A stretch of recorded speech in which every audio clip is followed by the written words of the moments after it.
কিন্তু অনেক সুন্দর হয়েছে, দেখতে সুন্দর না লাগলে খেতেও কিন্তু ভালো লাগে না। আসসালামু আলাইকুম, hello everyone, welcome back to my channel Pathan আইনিস কিচেন। আজ আমি ঝটপট ভিন্ন স্টাইলের চিকেন রান্না করব এবং রেসিপিটি আপনাদের সাথে শেয়ার করব। চলেন ভিডিওটা দেখিয়ে দিই। ব্লেন্ডারের জাগে 4টা আলু সিদ্ধ করে নিয়েছি, আলুগুলো দিয়ে দিচ্ছি। 1 কাপ টক দই দিয়ে দিচ্ছি। 15 থেকে 20টা গোলমরিচ,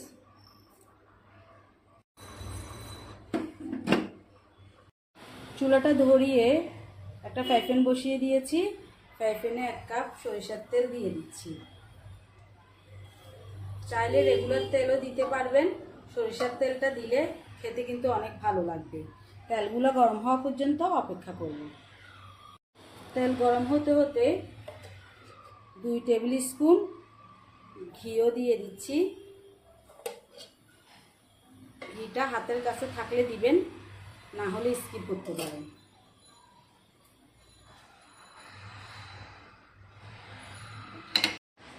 তেল ঘি একসাথে যখন গরম হয়ে আসবে, 1 কাপ পেঁয়াজ দিয়ে দিচ্ছি, সাথে 2-3টা কাঁচামরিচও দিয়েছি। পেঁয়াজ চুলার হিটটা মিডিয়াম টু লো হিটে দিয়েছি। বেশি হিট দিলে পেঁয়াজগুলো পুড়ে যেতে পারে। আস্তে আস্তে ভেজে নিচ্ছি। 5-6 মিনিট পর পেঁয়াজগুলো যখন একটু বেরেস্তা হয়ে আসবে, এর ভিতরে 1.5 টেবিল স্পুন মরিচের গুঁড়া দিয়ে দিব, 1 টিস্পুন হলুদের গুঁড়া, 2 টিস্পুন জিরার গুঁড়া, 1 টিস্পুন ধনিয়ার গুঁড়া। মশলাগুলো দিব আর আস্তে আস্তে পেঁয়াজের সাথে মিক্স করে দিব। চুলার হিটটা এখন একবারে লোতে দিব, পেঁয়াজগুলো যেন না পুড়ে যায়। কারি মশলা দিচ্ছি 1 টিস্পুন, দিয়ে ভালোভাবে মিক্স করে নিব।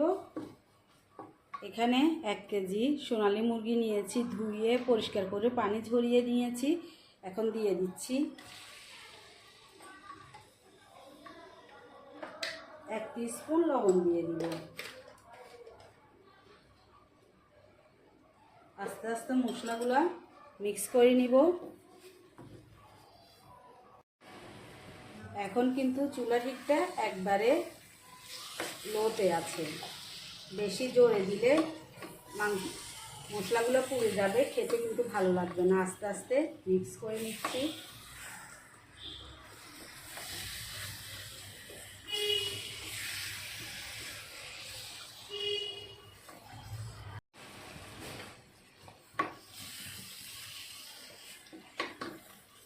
ভালোভাবে মিক্স করে 1/2 কাপ পানি দিয়ে দিচ্ছি, দিয়ে একসাথে মাংসের সাথে মিক্স করে নিচ্ছি। এখন ঢাকনা দিয়ে ঢেকে 20 মিনিট রান্না করব। চুলার হিটটা এখন মিডিয়ামে দিব। কিছুক্ষণ পর ঢাকনাটা উঠিয়ে নিব। এখন একটা কাঠি দিয়ে আস্তে আস্তে নাড়িয়ে দিবে। এখন আর ঢাকনা লাগিয়ে দিব না, এরকম ঢাকনা খোলা অবস্থায় আস্তে আস্তে নাড়ব, নিচে যেন লেগে না যায়। নিচে লেগে গেলে রান্নার স্বাদটা নষ্ট হয়ে যাবে, খেতেও ভালো লাগবে না।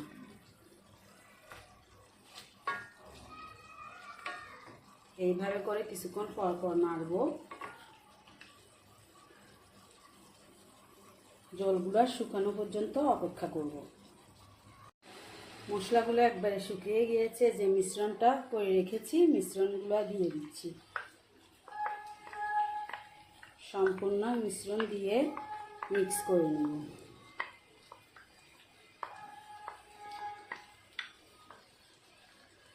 এখন হাতে সময় নিয়ে নাড়তে হবে, যেহেতু আলু টক দই নিচে লেগে যাওয়ার সম্ভাবনা আছে। এরপর 2 কাপ গরম পানি অ্যাড করে দিব। ভালোভাবে এভাবে মিক্স করে নিচ্ছি।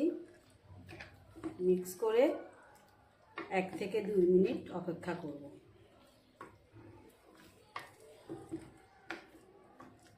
হাতে সময় নিয়ে আস্তে আস্তে মিক্স করতে হবে।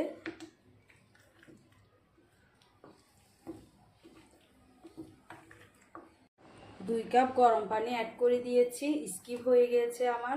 চুলার হিটটা এখন মিডিয়াম টু হাই হিটে দিব।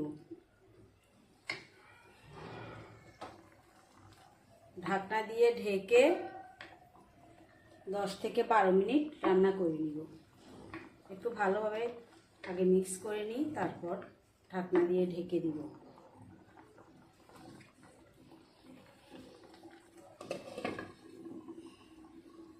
ঢেকে দিচ্ছি 10 থেকে 12 মিনিটের জন্য। 10 থেকে 12 মিনিট পর ঢাকনাটা উঠিয়ে নিব। রান্নাটা আমার হয়ে গিয়েছে। চুলাটা অফ করে দিব। কিছু ধনিয়া পাতা দিয়ে পরিবেশনে চলে যাব।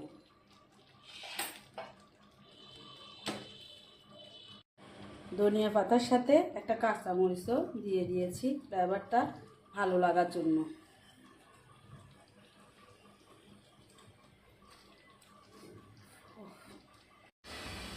আশা করি আমার এই মজার চিকেন রেসিপিটি আপনাদের ভালো লেগেছে। ভালো লাগলে একটা লাইক দিতে ভুলবেন না। আপনি যদি আমার ইউটিউব চ্যানেল থেকে ভিডিওটা দেখে থাকেন, চাইলে চ্যানেলটা সাবস্ক্রাইব করে রাখতে পারেন। আর ফেসবুক পেজ থেকে ভিডিওটা দেখে থাকলে পেজটা ফলো দিয়ে রাখতে পারেন। ভালো থাকবেন, সুস্থ থাকবেন। আবারও দেখা হবে নতুন কোনো রেসিপি নিয়ে। আল্লাহ হাফেজ।